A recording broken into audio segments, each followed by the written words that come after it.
8월 26일 화요일 아침입니다.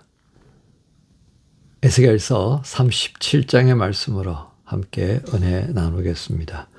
37장 가운데서 저희가 함께 봉독할 말씀은 37장 7절부터 14절까지 말씀 함께 하겠습니다. 이에 내가 명령을 따라 대언하니 대언할 때에 소리가 나고 움직이며 이 뼈 저 뼈가 들어맞아 뼈들이 서로 연결되더라. 내가 또 보니 그 뼈에 힘줄이 생기고 살이 오르며 그 위에 가죽이 덮이나 그 속에 생기는 없더라. 또 내가 내게 이르시되 인자야 너는 생기를 향하여 대언하라. 생기에게 대언하여 이르기를 주 여호와께서 이같이 말씀하시기를 생기야 사방에서부터 와서 이 죽음을 당한 자에게 불어서 살아나게 하라 하셨더라. 이에 내가 그 명령대로 대언하였더니 생기가 그들에게 들어가매 그들이 곧 살아나서 일어나 서는데 극히 큰 군대더라. 또 내게 이르시되 인자야 이 뼈들은 이스라엘 온 족속이라. 그들이 이르기를 우리의 뼈들이 말랐고 우리의 소망이 없어졌으니 우리는 다 멸절되었다 하느니라. 그러므로 너는 대언하여 그들에게 이르기를 주 여호와께서 이같이 말씀하시기를 내 백성들아 내가 너희 무덤을 열고 너희로 거기에서 나오게 하고 이스라엘 땅으로 들어가게 하리라. 내 백성들아 내가 너희 무덤을 열고 너희로 거기에서 나오게 한즉 너희는 내가 여호와인 줄을 알리라. 내가 또 내 영을 너희 속에 두어 너희가 살아나게 하고 내가 또 너희를 너희 고국 땅에 두리니 나 여호와가 이 일을 말하고 이룬 줄을 너희가 알리라. 여호와의 말씀이니라. 아멘. 오늘 말씀 제목은 마른 뼈 같은 나를 살리신 하나님, 마른 뼈 같은 나를 살리신 하나님이란 제목으로 말씀을 나눕니다. 예, 여러분 에스겔 하면 이 마른 뼈들의 이야기를 기억하시면 좋겠습니다. 하나님께서 하시는 크고도 놀라운 일들 가운데서 바로 이 마른 뼈들의 이야기는 우리가 예수 그리스도 안에서 가졌던 이 부활의 소망과 함께 연결된다 하겠습니다. 즉 하나님은 죽은 자를 살리시는 그 능력이 있으신 분입니다. 모든 것을 창조하시는 하나님이 이제 죽은 것도 회복시켜 주시는 그 은혜가 있죠. 그런 측면에서 이 구약 성경에 등장한 에스겔서의 마른 뼈를 살려서 거기에 생기를 불어넣고 그리고 영을 불어넣어줘서 정말 이스라엘로 회복시켜가는 이 모습은요. 그리스도 예수 십자가로 죽음의 선고를 받은 우리가 죽은 자와 같다 그랬습니다. 그렇죠? 죽은 자와 같다. 그런 죽은 자와 같은 나를 성령께서 우리와 함께 하시는 그 은혜 안에서 지금 살아가고 있는 거죠. 누가 누릴 수 있습니까? 하나님의 자녀입니다. 믿음으로 고백하는 하나님의 자녀들에게 주어지는 이 소망, 이 은혜, 이것이 장차 부활로까지 이어지게 하신다는 것입니다. 그래서 구약 성경에 있는 이 마른 뼈의 이야기는요, 장차 예수 그리스도 안에서 우리가 누리게 될 이 구원의 역사, 그리고 장차 그리스도께서 다시 오시게 될 때에 우리가 맞이할 그 부활의 소망도 함께 연결되어지는 매우 귀한 말씀이다라고 하는 것입니다. 자, 오늘 이 말씀 가운데에 이 골짜기에 마른 뼈가 가득한 것을 보게 됩니다. 이것은 무엇을 의미하겠습니까? 우리가 읽었던 말씀 가운데 있었던 것처럼 이런 고백이 있죠. 11절에 보면 이 뼈들은 이스라엘 족속이라 그들이 이르기를 우리의 뼈들이 말랐고 우리의 소망이 없어졌으니 그렇습니다. 이 마른 뼈가 널브러져 있는 골짜기를 바라보는 지금의 시점, 그것은 절망적인 현실을 바로 보여준다 하겠습니다. 북왕국이 멸망했고요.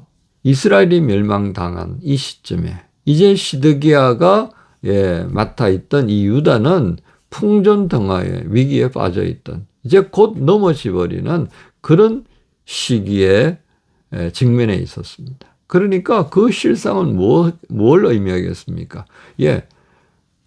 마른 뼈들로 가득한 골짜기와 같은 현실이다라고 하는 것을 분명히 보여주는 것입니다. 그런데 에스겔이 어떻게 합니까? 하나님께서 주신 말씀을 따라서 명령하게 됩니다. 어떻게 해요?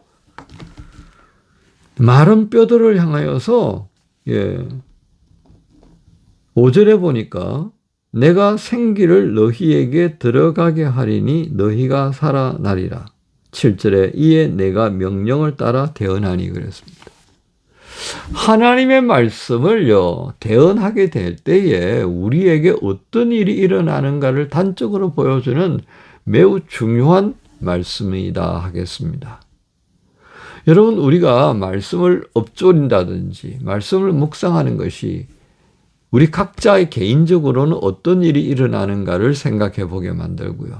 그렇게 하나님의 말씀을 정말 가감없이 대응하는 자들이 있다면 그로 인하여서 또한 어떤 일이 일어나는가를 보여주는 겁니다. 살아난다는 거예요. 죽은 자가 마른 뼈들이 살아나는 거예요. 말씀 속에 생기가 있기 때문에 그렇습니다.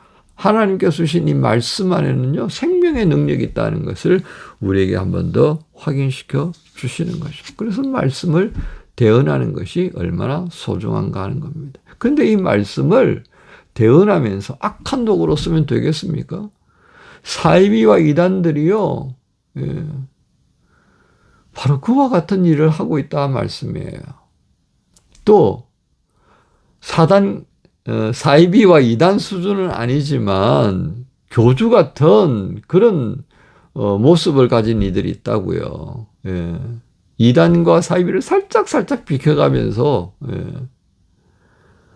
하나님께서 우리에게 주신 이 말씀의 능력을 바르게 써야 됩니다. 살리는 거죠. 회복시키는 거죠.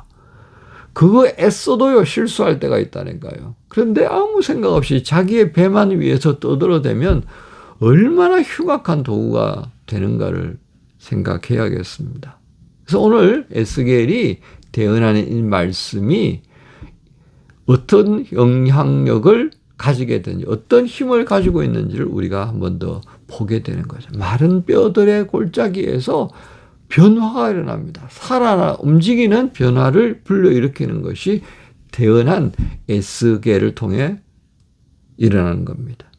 자, 그 다음에 이 뼈들이요, 말씀 속에 보니까 9절에 너는 생기를 향하여 대언하라. 생기에게 대언하여 이르기를 주 여호와께서 이같이 말씀하시기를 생기야 사방에서 붙어와서 이 죽임을 당한 자에게 들어가서 살아나게 하라. 그러니까 뼈만 맞춰져 있던 것들이 이제 일어나고 제대로 사람 행세를 하게 되는 거예요. 참 놀랍죠. 그 다음에 그거로만 끝나면 되겠습니까? 생기로만 끝나는 게 아니라요. 이제 하나님께서 14절에 내가 또 내 영을 너희 속에 두어 그랬습니다. 여러분, 우리가 읽으면서 말씀 확인했겠지만 이 살아난 뼈들이 뭐라고 그랬습니까? 이스라엘이었어요. 이스라엘 하나님의 군대단 말이에요. 그런데 각자가 옳다고 여기는 바대로 살고 우상을 섬기고 하나님의 공의와 정의를 싹 무시해버리고 살아갔으니까 그게 하나님의 군대가 돼요? 안 되죠. 감정과 욕망에 붙들린 자들, 그거 아무것도 아닌 겁니다. 명칭만 하나님의 군대가 되었죠. 그러니까 이방 나라에 업신여김을 당하고 수치를 당하고, 그래서 지난 시간에 우리가 말씀 나누었던 것처럼 하나님의 이름을 이방 지역에서 수치스럽게 만들었다 하셨잖아요. 그래서 내가 그걸 회복시키려고 너희를 회복시키는 거야. 여러분, 오늘 우리 이 말씀을 보면서요, 이 큰 군대, 하나님의 영이 없으면 이렇게 되는 겁니다. 하나님의 영을 사모하고 하나님의 영과 함께 하려고 하는 이 열정, 이게 신앙의 열정, 이게 참 신앙의 열정입니다. 이 참 신앙의 열정이 요즘 혼탁해져 가고 있어요. 목회자들도 그러고 교회 중직자들도 그러고 젊은 교인들도 그렇고 나이 든 교인들도 그렇고 하나같이 신앙의 열정이 사라져 갑니다. 신앙의 열정이 도대체 뭐예요? 주를 사랑하는 마음으로 무사람들을 사랑하는 그 삶이잖아요. 근데 하나님을 사랑한다고는 말하는데 무사람을 사랑하는 것은 굉장히 인색한 것 같지 않아요? 그 하나님을 사랑하는 그 마음 가지고 자기를 위하는 것이라면 이게 뭐죠? 우리 젊은 사람들이 푸념처럼 뭐 좀 뒷담화하던 식으로 뭐지? 예. 시대가 바뀌어가면서요 자꾸 그런 것을 보게 됩니다. 여러분 싫든 좋든요. 저는 여러분들의 우리 젊은 지체들 그 시기에 같은 시대를 살아보지 않아서 여러분 이해하지 못하겠지만요.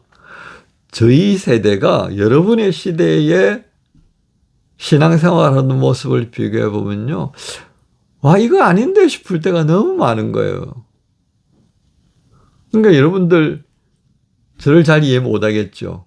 저도 여러분들의 젊은 날의 모습을 보면서 이해 못할 때가 정말 많습니다. 이게 이제 세대의 갭이에요.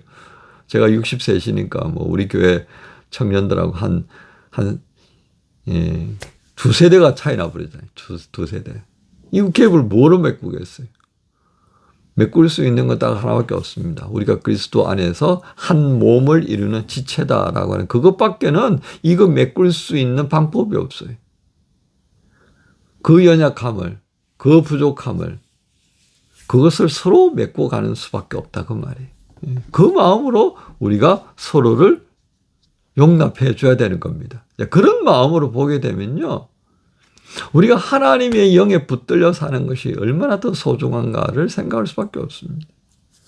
하나님의 영이 없이 우리가 생각하면요. 저 왜 저러지? 뭐지? 이럴 수밖에 없다는 거예요.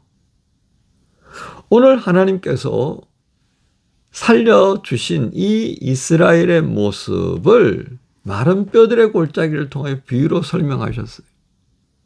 자, 여러분 여기에 굉장히 중요한 부분이 하나 이제 마지막으로 등장하는데 이게 뭐냐면 15절부터 시작하여서 이제 하나님께서 유다와 이스라엘의 남왕국과 북왕국의 화해를 평화를 시도합니다. 뭐로만 가능하겠어요?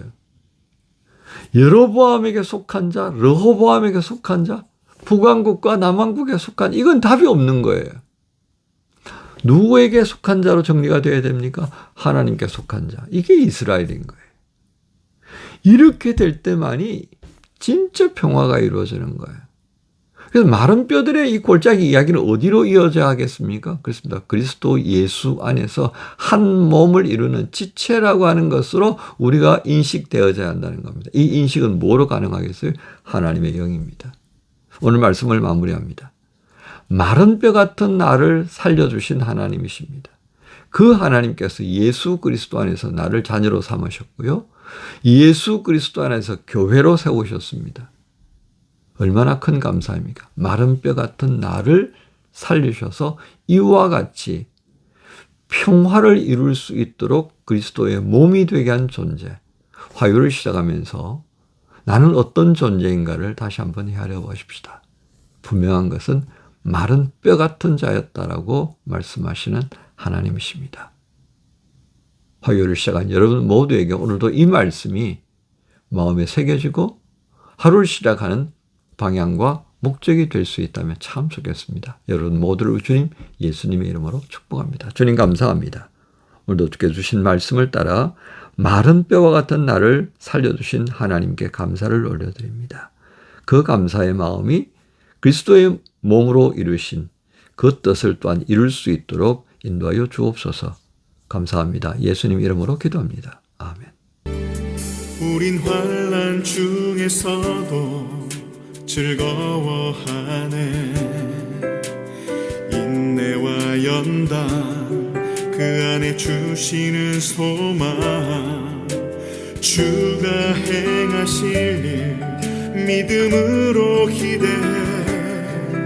우릴 사랑하시는 주만 바라보네. 넉넉히 이기리라. 넉넉히 이기리라. 예수 사랑